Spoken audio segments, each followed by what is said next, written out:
That took longer than I thought to get started, so I took a sip of my green tea. Hey, anybody that's out there, just gonna start updating the guide to include, whoops, version 3.0 of the firmware. So got a lot of updates to do. That should be fun. Let's see. Get a new row in here. And anybody that hops in, feel free to ask questions or anything. I know I had a few people already asking what where the videos were or updates, where I do not get early access to any of the firmware, so I don't know. I didn't know until anybody else did. I think I had somebody pointed out to me that 3.0 dropped Friday like 9 p.m. and I was in the middle of playing a game with some friends, so didn't have time then. And the weekend I just didn't end up with much time to do any 404 stuff, but I did spend a little bit of time earlier today, this morning, recording off some new videos, so those will start getting uploaded and posted in, I don't know, by the end of the week probably. I think I got 6 or 7 done so far. Printed out the release notes. It's 4 pages, and I got halfway through, so it's probably going to be a good half hour of what I got recorded so far, maybe even closer to an hour, so probably another half hour to an hour worth of content to get through, and also get the guide updated. So plenty of things to get going here. Let's see, I'm gonna make sure, it looks like my microphone's on. Made that mistake on the last stream. I had plugged in the SP404 Mark II, and OBS just decided that was my new audio input device. It just took over. So I guess this is just updates for firmware 3.0 release right now. And other than that, we got a whole bunch of new fun things that have also invalidated plenty of comments that I've put in here before. Let's see, pattern sequencer. I think this is going to be the fun part. Gotta find where I put in notes around copying and pasting. That's excuse me, losing my voice. Gotta drink some tea. I guess it's gonna be more into a future chapter. Sampling, mixer, sequencing. All right. Copy pattern. It's probably a good place to drop the update here. So we'll say bounce pattern to sample. And how do we want to write this? Because now you can do a pattern, take a pattern and output it straight to a sample. I think that's pretty cool. I did learn something fun while doing this, been recording some videos, that if you have effects on, it ignores the effect bus when you do this. So you still have to do the old style on the mk2 Mark II way of copying the sample over. So I'll make sure I get that note in here as well. Let's see, as of firmware 3.0, there is a new bounce function that allows you to render a pattern to a sample bank. You do this, actually I'll say when in pattern mode and copying a pattern, instead of selecting a target pattern, you press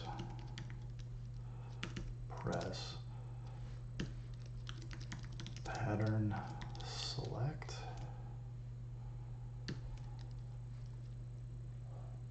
I believe that's correct. And then select a destination, sample, pad, and bank. All right.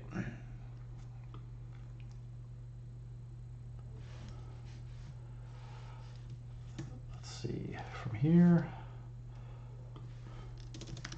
this will render the source pattern out as an audio sample to the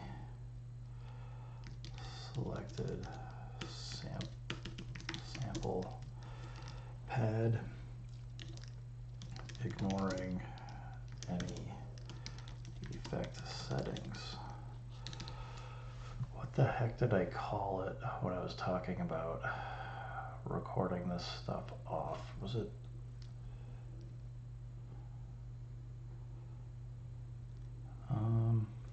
I don't know, I'll probably have to just find some of this stuff. I'll just add a comment for now. Oh, I keep doing this. We'll say reference the older style of rendering, a sample or a pattern to a sample using the resample method in order to get the effects settings. That should be good enough for me to remember.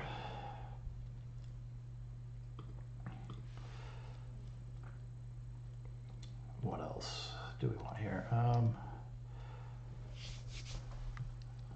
Actually, this is probably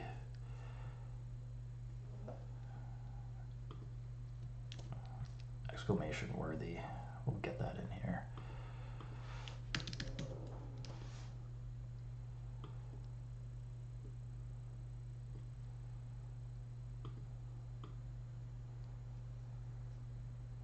Maybe we'll move this in here, yeah. The bounce pattern method will render the source pattern out as an audio sample to the selected sample pad, ignoring any sample effects. If you have any effects or enabled, the effects will still be on after the bounce pattern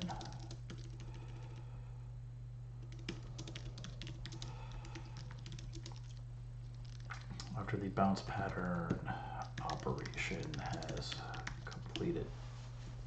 That's what I experienced when I did this morning.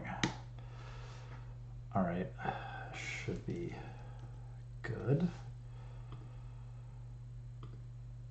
Might make sense to move it down or maybe move exchange pattern up, but maybe I kind of like that with copy pattern. So for is a new bounce function.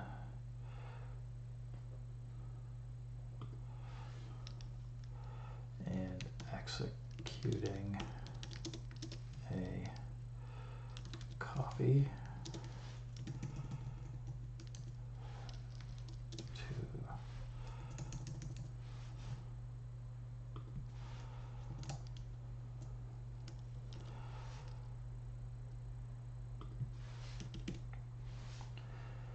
to copy pattern. Instead of selecting a target pattern, you press pattern select. I think that's all good. Switch this to all caps. Pattern select, and then designate. Whatever, good enough. This is probably, it's up there. This is one of my top features of the Mark II update. I think this will help streamline a lot of things for folks, and might get me one more step closer towards considering using the Mark II as a replacement for the Akai Force. It would be hard because it's got the Akai Force has a number of features, but that I do like, that I don't think the Mark II will ever have, but this bounce pattern to sample is pretty cool. The movements being recorded, yes. I need a pen so I can make notes on what I actually got documented here. Pencil, good enough.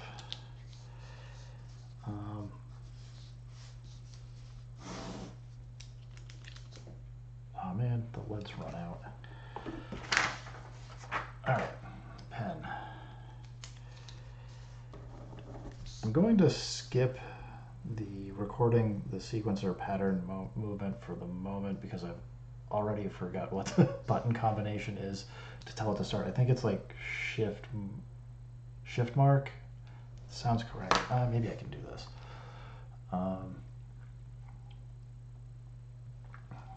Let's see, what do we have about recording? Rehearsal, undo, overdubbing, recording. Yeah, I'll just put it up here anyway so I don't forget. Recording, effects, changes. As of firmware 3.0, you are able to record changes to effects on bus 1 and bus 2, including turning the effects on and off, as well as parameter changes on control knobs 1, 2, and 3. There is a note here we need. Whoops, let's grab it, I guess, down here. Because unfortunately, from what my testing showed, we are not able to record parameter changes on the sub bank for knobs 4, 5, and 6. At this time, you can only record parameter changes for knobs 1, 2, and 3. Unfortunately, we cannot record changes to the sub / second page of knobs.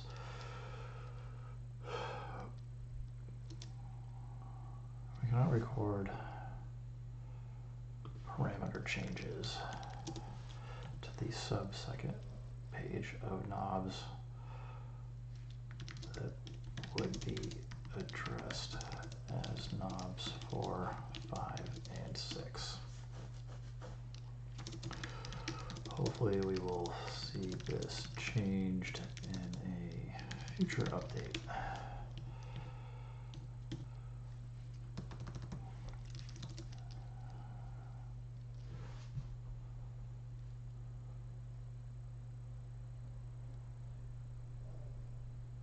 Recording effects changes 2, enable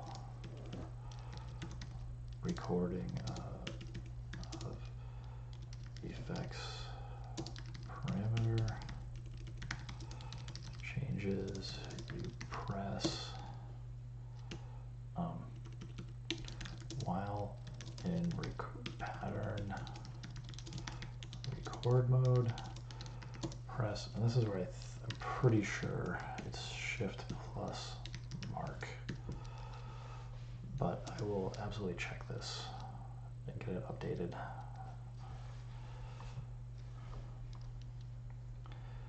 To forget what they call it. It says something specific when you do this.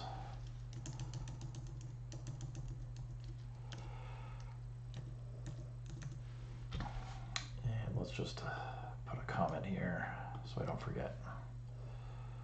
Comment, verify the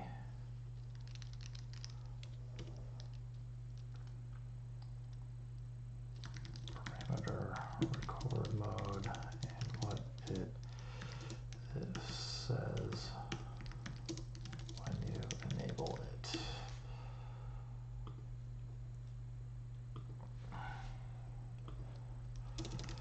Doing this will record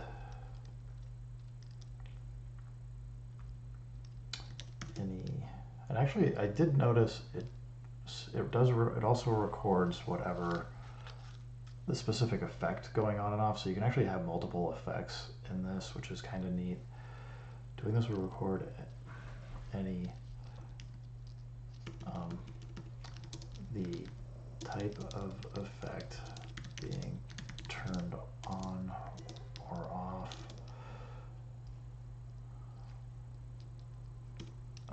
knob value changes for knobs 1, 2, or 3.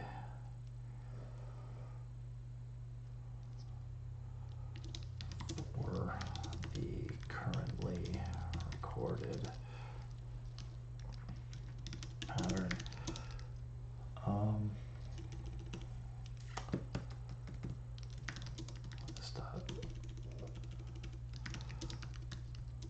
This allows us to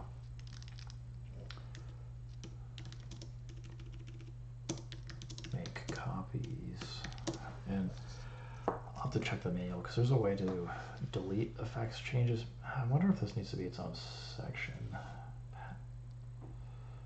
because I also have to do,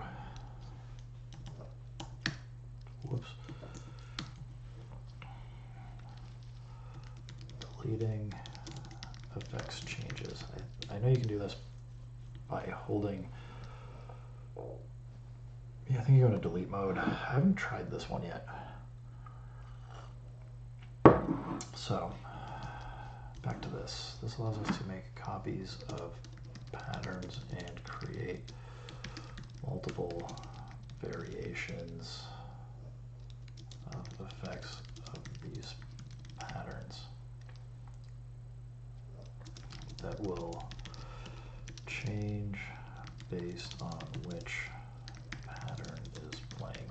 I do think that this is going to be really, really cool and helpful for folks making songs, because you could create like a filter sweep, lead into a drop, and then go to do some other fun things with it, or just make it completely glitched out by just selecting all kinds of different effects, turning them on and off, and should be fun. The only thing I should take another note, because I wonder how this works with pattern. Investigate how this works with pattern chains, because they may not play nice together.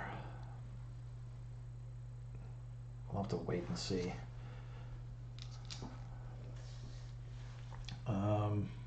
Anything else? The pad mute mode is really cool too. If you guys haven't seen it, allows you to go into a mode where you can, it will stay in pad mutes, and then you can just mute whatever pads you want, and you can also record that, which is super, super handy.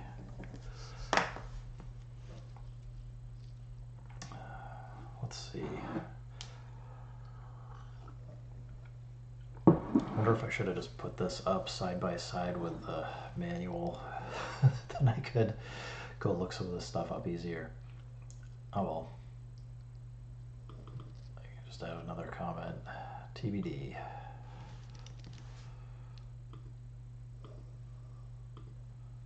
This is the fun thing about working on this. Just these sets of notes can add a run-on list of things to think about and how to organize the information. Pad mute mode. Pad mute mode.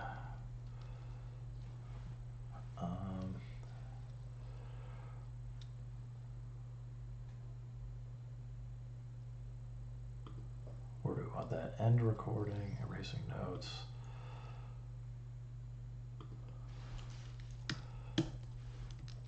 Pad mute mode.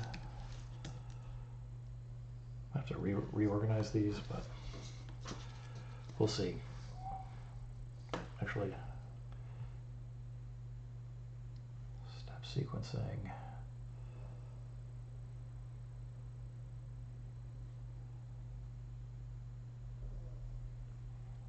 All right, pad mute mode.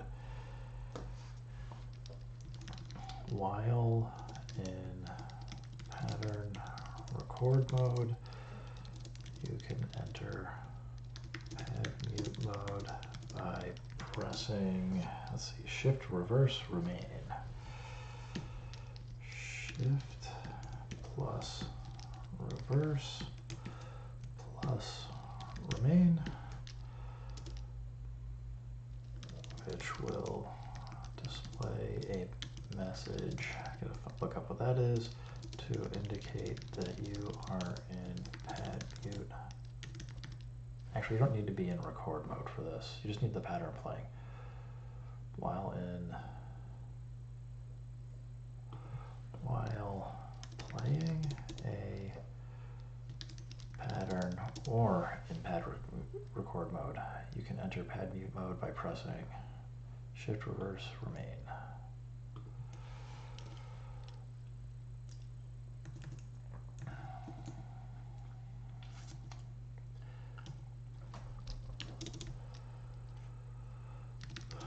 This will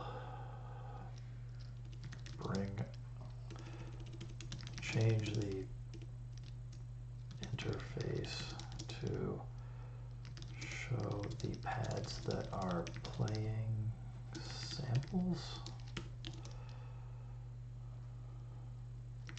And when you press a pad, it will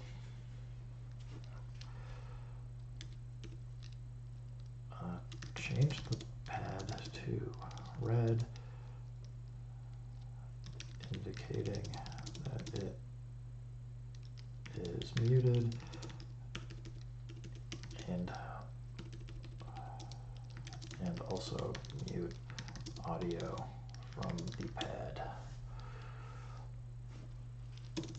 To unmute, simply press the pad again. If you are in pattern record mode and enter pad mute mode, this will then begin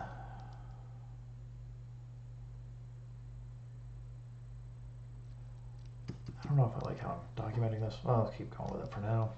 If you're in pattern record mode and enter pad mute mode, this will then record, mute, and unmute events into the pattern.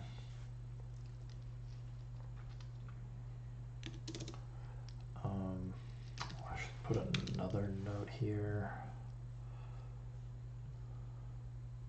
Probably info, not a, is it a warning? Or do we have one? Here we go.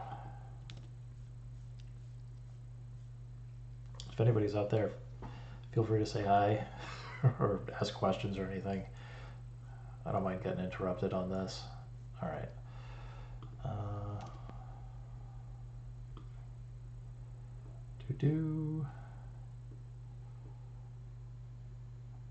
Come on, there we go.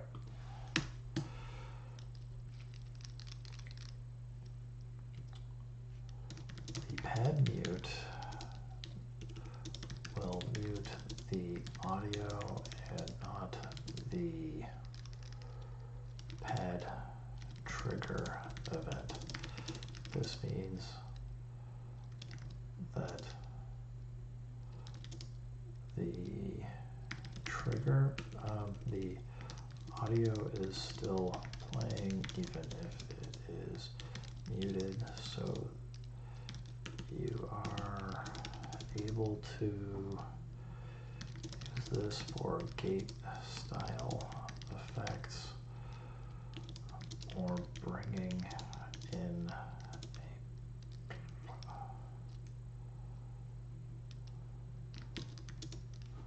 a sample. Bringing in a sample. Actually, just like for gate style effects.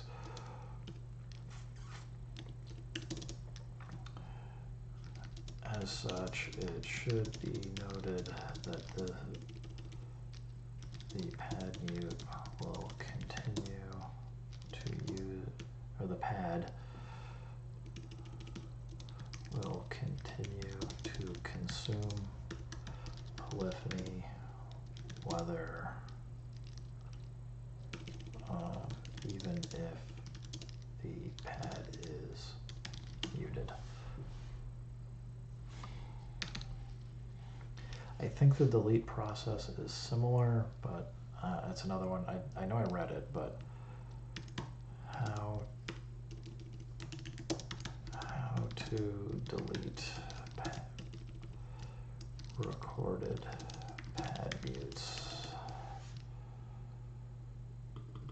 We'll want that in here too.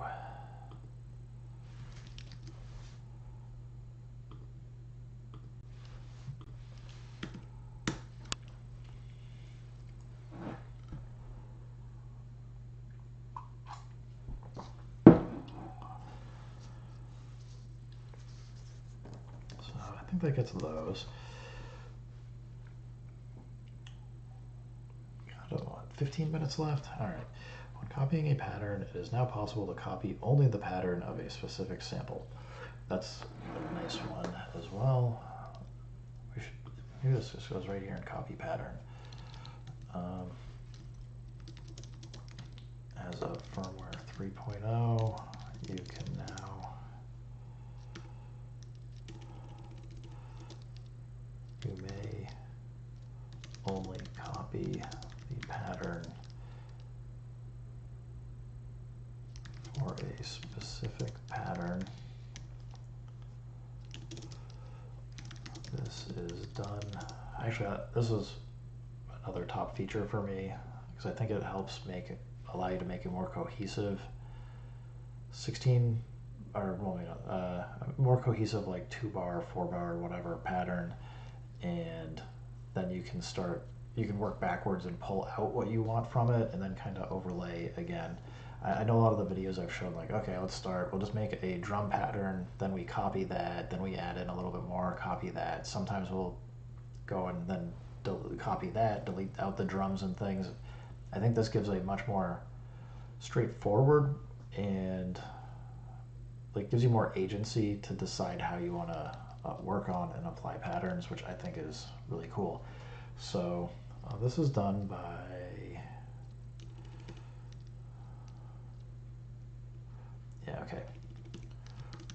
When initiating a copy,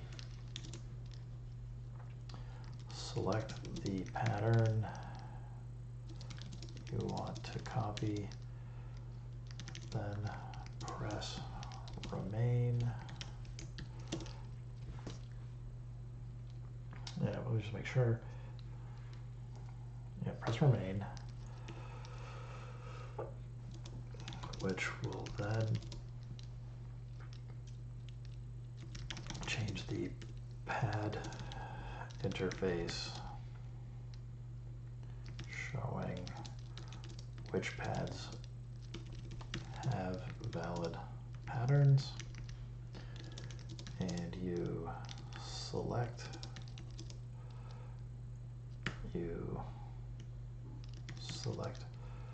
which pattern that you want to copy by pressing the pad associated with the pattern.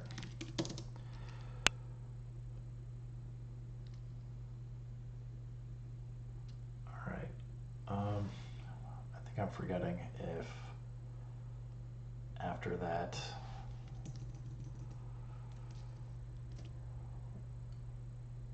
do you select your target first? I'll take a look into that. Sound dropped.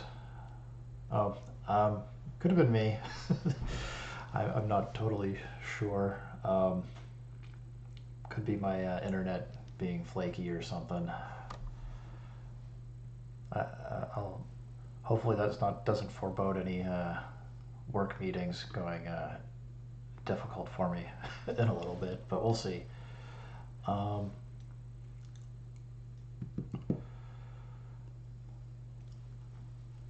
Welcome back. Yeah, I hope that in the next few days I get a second webcam set up so that while I'm doing this I can actually have something pointing down off to my side here onto the SP, and then I'll have something sitting beside me. I can actually go through and run these things while doing it at the same time. Actually, I should probably just disconnect it and bring it over. Why don't I should just do that.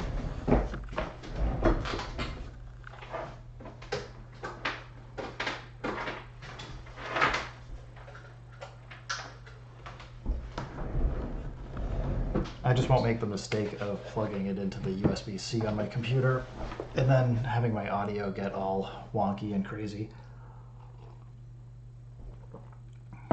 And also, I have no idea if this is interesting to watch for anybody, so feel free to tell me if you're bored or want to talk about something else.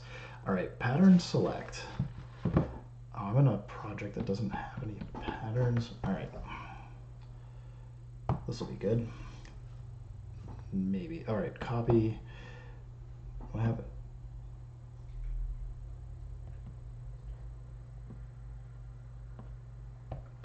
Weird. Okay. I select them.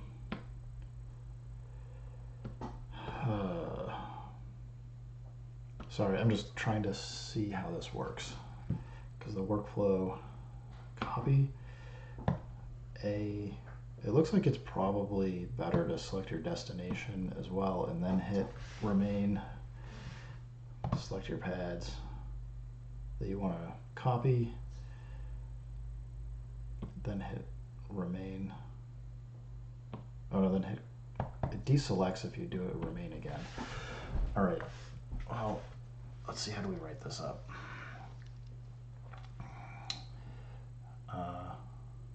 Initiating a copy, select a pattern you want to copy. Select the source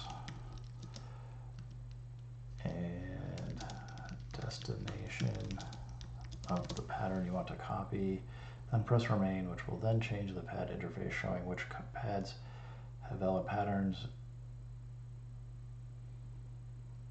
period.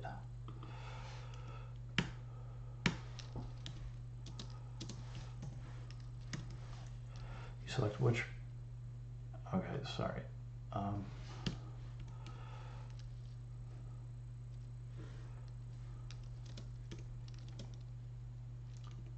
This is, I feel like I need to write up a workflow for this, which will then change the pad interface showing which pads have valid patterns that you can copy. Select selecting the pads to copy will brighten the pads, and then initiate the copy, finalize by pressing copy to complete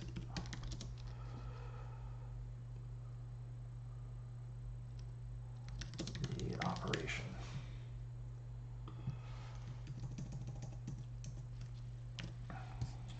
Neat.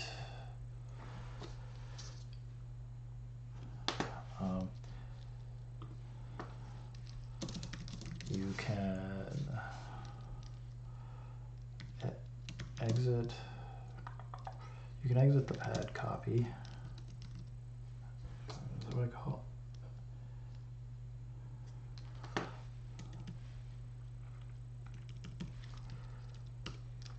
If you decide that you want to copy, or if you decide that you want to deselect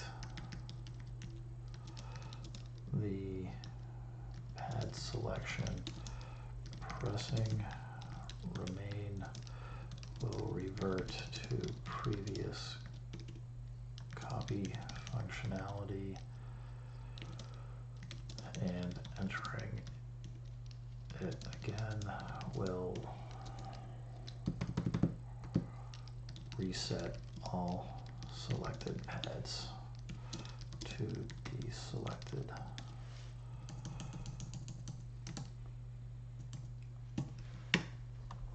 And I think it makes sense mostly, so should be good.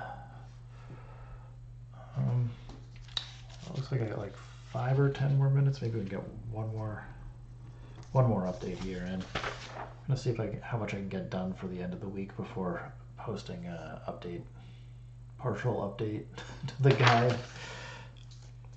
But also gonna free up some time for wrapping up, making some videos here. Freedom. Hi NT, I was wondering if there are any differences between loading samples via the SP404 companion software versus an SD card. So there's probably a technical answer of yes, but from doing it myself, I haven't noticed anything. And the only reason why I'm saying technically there might be a difference is the codecs that are used on your computer might either be better or might translate some of the waveform data a tiny bit differently. I don't know, maybe I'm going to take a note that there's probably an experiment here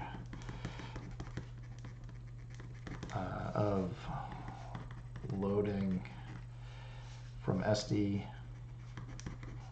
versus app, because that'd be the easiest way, is probably load something from SD card, export it as a wave, then load something through the app and export it as a wave. And if it's the exact same file, like I could imagine MP3s might be handled a little bit differently. I don't know. It depends on how it works. I would hope that it's the same, but I could also find edge cases where it might be different. Like if you have a different bit rate other than like 16-bit, or you operating at like 22 kilohertz or something weird like that, there might just be some space where it's subtly different. But from what I've experienced, it's pretty consistently, it sounds the same to me, or at least I haven't noticed anything that was so glaringly different. Was there something specific that you were worried about, or just curious?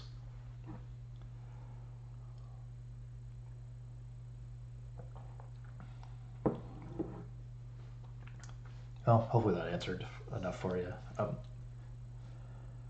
Some waves don't work when they're stored on an SD card. Yes, the application absolutely can load up far more formats, and yeah, I don't know. Maybe if you have some examples sometime, or hit me on my Discord server or something, we go take a look. But definitely the SD card can only load certain bit depths and certain sample rate frequencies. So if you have something that's either a little bit odd or has something other that might be special about it, it might not know what to do. And like some of these file formats, like the wave file format, are kind of container formats that can technically hold other kinds of sounds in them. So it's not necessarily, it's fairly standard, but it can get weird. I would think AIFF would probably be the most consistent thing to load. MP3s ought to be pretty consistent, but again, I don't like the codec that's on the 404. I personally have no idea if they support all of the different MP3 formats, or if they coded it up so that it only operates on certain bit depths or bit rates. I'm not sure. We have to do some sort of a test or experiment. But as I said, if you get a file, I've had people post things over on my Discord server a couple times just for me to go poke at and try out, and I've certainly seen there's things that can get a little weird or don't work quite right, and once you figure it out, it's usually like, oh, okay, I get what it's doing, but it's also a bummer that it's not like fully able to go load everything, but I get it. They only have so much space and processing power.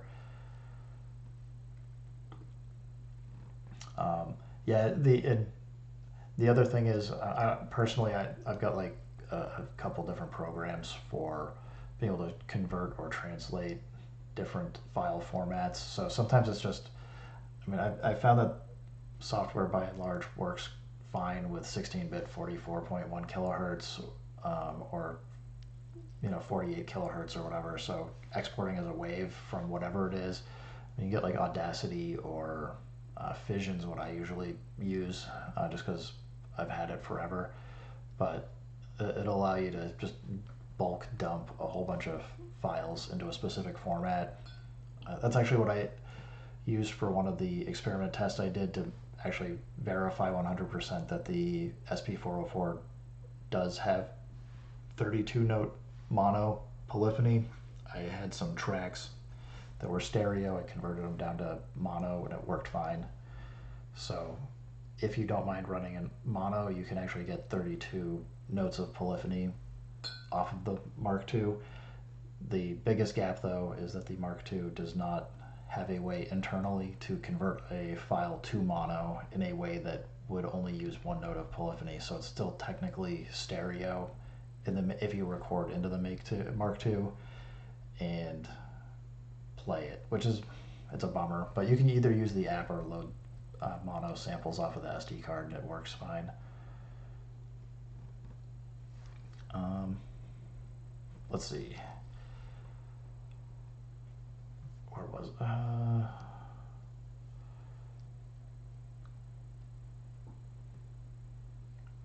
yeah, Ableton works great. That's where I usually go off and create some of these silly experiments, is start there because it's pretty well known and exports to a lot of file formats and works well. I guess I'm not gonna bother, not today. I'm not gonna try and record or write up the recording, and requantizing. I'll have to do that tomorrow, I guess. Or maybe I'll do it tonight if I get time. But, well, I think I'm gonna probably end here, get back to finishing my green tea here, and get ready for getting back to work. But as always, guys, feel free to stop by, say hi, ask questions. Otherwise, I'm just going to keep poking at getting the guide updated, especially now with the 3.0 update out. I'll try and invest some more time on that, getting some videos recorded to show you guys how these things work as best I can. So if you got any questions, comments, if I got anything wrong here or it doesn't make sense, feel free to point it out to me, and I will keep this stuff getting updated and get info out for you guys. Anyway, take it easy, keep making music. If it sounds good, it is good, and peace.